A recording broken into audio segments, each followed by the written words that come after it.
léegi suñu njaatige Omar Sow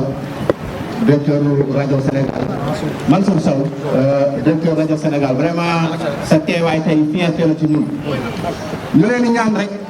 ñun ñëpp ñu yëkkatandoo ko libéré Pape Alé libéré Pape Alé libéré Pape Alé libéré Pape Alé libéré Pape Alé libéré Pape Alé libéré Pape Alé libéré Pape Alé muy lu am solo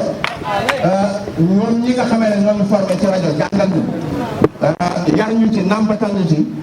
mooy ngeen a toog rek ñu ñaanal mais lii nag day wane ne kon yéen combat bii ngeen ne mooy combat dëgg ndax am na ci ay figure yoo xamee ne kenn du leen gis ci caaxaan wax naa ko léegi nag dafa am lu am solo loo xam ne man ta ñàkk Pape Alé ñaar dañ koo jaay doole tëj ko fee ñu ko tëj nañu bàyyi doomu jàmbur ji mu ñibbi nañu bàyyi doomu jàmbur ji mu génn def liggéeyam kenn nag technicien yii kenn du yéen ndax nag seen taxawaay am na solo ma bëgg ñun ñëpp ni ñuy tàccoo ñuy wax ñu tàccoo ko caméraman yi preneur de son yi chauffeur ci bu baax a baax a baax wala ngeen ne xeex bi da ngeen cee bokk seen taxawaay rafet na kon di ko complété sax ngir ñu gën koo yàggal fee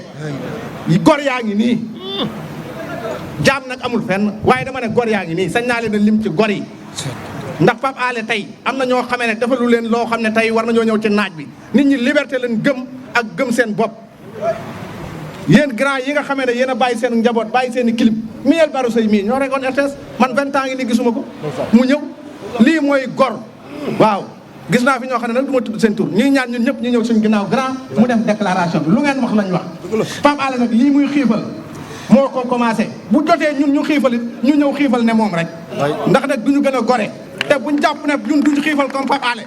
Alé lii mu ne bu ko bàyyiwul danañu ñëw maison de la presse duñu indi caméra duñu indi dara lal suñuy basañ xiifal ndax duñu gën a gore liberté ak bëgg réew mi tax muy xeex nañ ko ci jàppale